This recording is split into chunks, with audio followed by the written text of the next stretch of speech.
Bonjour, bonjour et bienvenue dans Bref de Poésie. Je suis ravi de retrouver Martine Rouard pour ce très bel ouvrage L'inconnu dans le jardin, préfacé par Michel Joiret avec de très belles illustrations de Christian Argenilla et publié aux éditions Bleu d'encre. Donc il ne s'agit pas d'un recueil de poésie, mais plutôt, pour reprendre les mots de Michel Joiret, d'une fable poétique.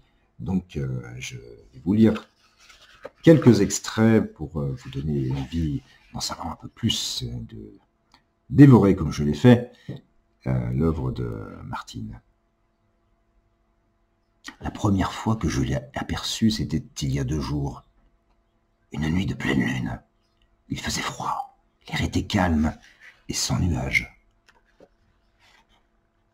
Depuis longtemps, j'ai cette habitude. Avant de me coucher, j'éteins toutes les lumières et je me plante devant la fenêtre.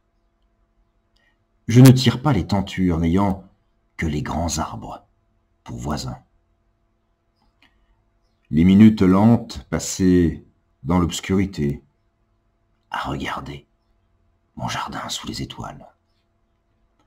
Les ombres mouvantes, les lueurs flottantes, les silhouettes à contre-nuit, le jeu des clairs-obscurs. Je me raconte des histoires dictées par la magie des choses invisibles. À force de scruter les ténèbres, j'y vois de mieux en mieux, comme si le chat me prêtait ses yeux. Cette nuit-là était d'une transparence de cristal. La pelouse, recouverte d'une clarté laiteuse. J'ai cru voir le renard traverser le sentier et disparaître dans le buissonnement des branches.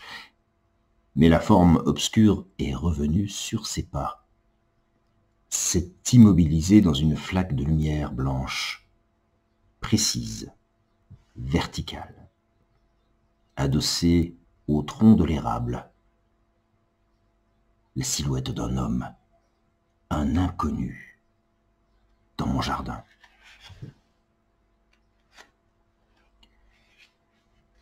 Je me suis couché sans inquiétude, à la perspective presque heureuse des heures à venir.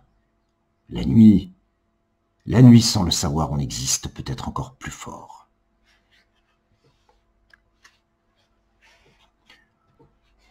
Le lendemain, une mince couche de givre faisait scintiller la pelouse, merveille de la fragilité et joie de l'éphémère. J'ai noué une écharpe à mon cou et je suis sorti dans le jardin, bain d'eau glacée. Chaque matin, je marche sur la pointe des pieds, vivre un moment dans l'intimité de ce qui s'éveille. Cette fois-là, j'avançais à grands pas sans me soucier des oiseaux déposés sur l'herbe. Les soulevant un à un, je me dirigeais droit vers l'érable, nu, écartelé sur le ciel.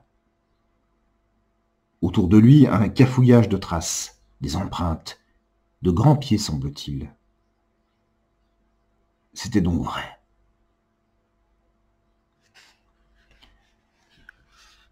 Deux jours plus tard, il est presque minuit. J'ai retardé le moment.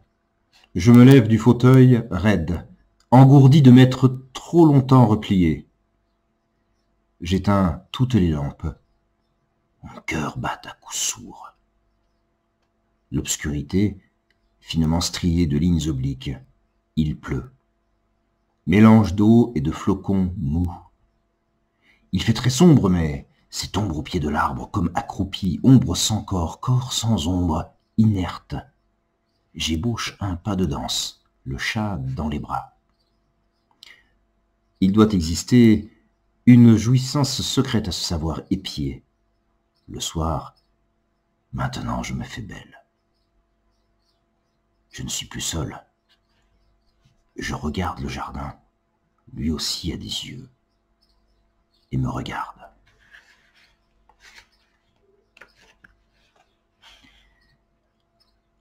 Le jardin, c'est un peu toute ma vie. Les souvenirs et pensées ont l'apparence des arbres, la voix des oiseaux, la joie des fleurs, la nostalgie de ceux qui fanent. C'est un monde en soi, étroit et profond comme un fleuve. Il m'a vu rire, pleurer, chanter, parler tout bas, oublier les chagrins. Le jardin, gardien de secrets qui pèsent si peu pour le reste du monde. se rappelle mieux que moi. Ici, rien de mal ne peut m'atteindre. Pourquoi ne suis-je pas plus en colère que l'on y pénètre en secret?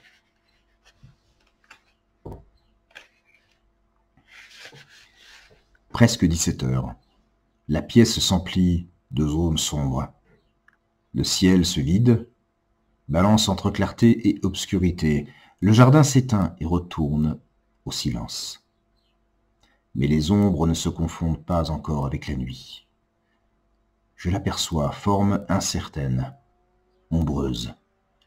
Elle dégage énergie et puissance, comme illuminée de l'intérieur.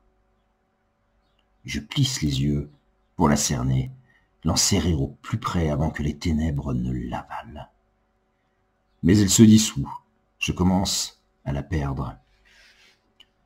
Un mouvement vague dans le ventre de la nuit. Comme un geste.